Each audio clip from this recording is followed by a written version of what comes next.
I'm in a different spot today because there's a little construction noise going on, but I came across a post and I've been looking a lot into this type of issue that's been going on recently. And I see a lot of new faces on social media. Some have been there a while.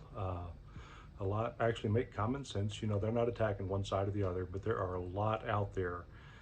It seems that there's a higher audience to be on the defensive side for one of the other sexes, rather than more people actually trying to bring people together and to get people to understand what's going on and the problems with the dynamics that go on in relationships.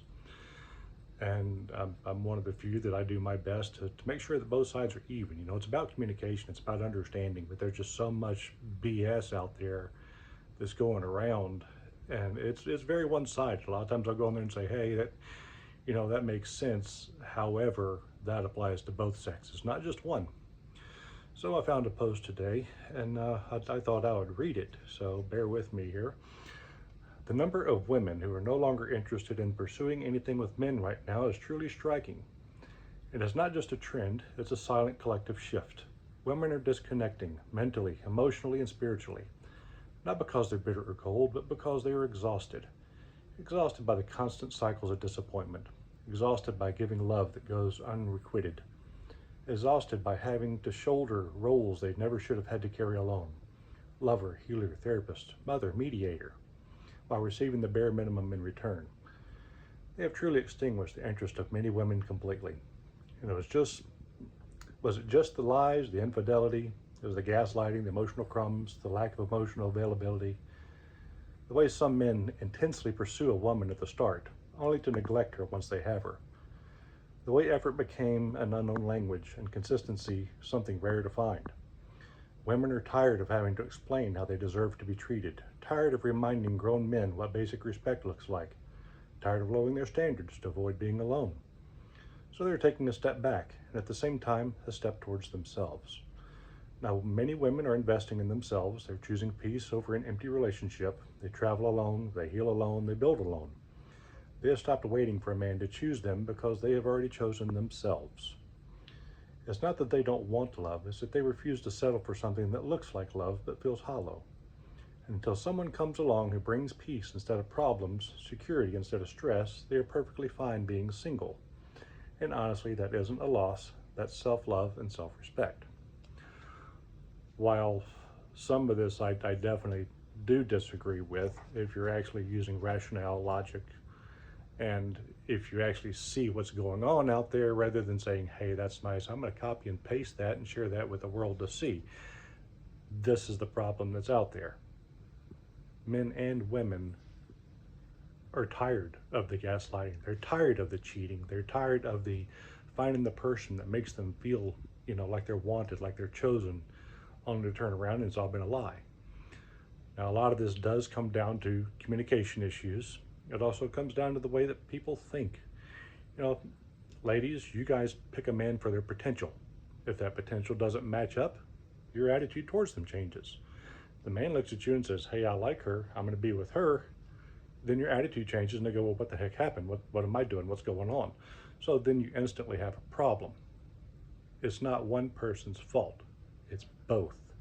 And until you realize that, and until you stop demonizing and going after every man or every woman and saying, hey, you're the problem, not me, you just told yourself what the problem really is, okay?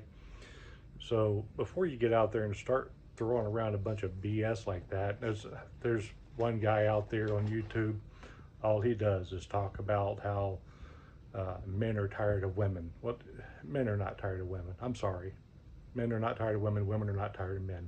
What we're tired of is the inability for each of us to communicate properly between each other and to build a common ground and to realize that the relationship that we're looking for is not just based off of chemistry, but connection. It's based off of understanding each other. We want a relationship so we have somebody to grow with, to make ourselves better, to grow better as a team, and to have someone to share life with. The biggest problem is the communication in that. Understanding when one person says one thing, the other person doesn't see it that way or sees it wrong, instant argument, trying to say, well, they should know that. No, they should not know that. You should communicate that. If you ever say you should know that, then you need to stop yourself right there, because no, that's your failure in communication. Guys, you have the same issue too. You just tend to blow things off because it's like, oh, here we go again. No, that's not communication either. That's stonewalling, and all that's going to do is piss her off. So hey, it goes both ways. So until you guys can get off your high horse, stop this back and forth crap where it's a male loneliness epidemic. No, it's not. It's a woman loneliness epidemic. It's just a communication epidemic, people. Get a fucking grip. Okay? Pardon my French, but it's a communication epidemic. And your big-headed egos are getting in the way of it. And until you realize that, you're going to stay single. You might as well head on down to the animal shelter and start putting in applications, okay? Because that's where you're going to be 20, 30 years from now. So until you learn to communicate properly, get off your high horse, take your ego into check, start setting boundaries and stick to them. Stop having expectations of, she's got to be, at least a 10 out of 10, and she's got to do this and this and this. Or, he's got to have his own house, his own car, his own job. Well, yeah, that's the basic standards of being an adult. What do you want, a trophy? A job, a house, a car. Congratulations, you're an adult. That's called basic, okay? It's okay to have some standards. It's good to set boundaries. But why don't you try being realistic for once, okay? Just try it and see what happens. You might be surprised in yourself. That's it for now.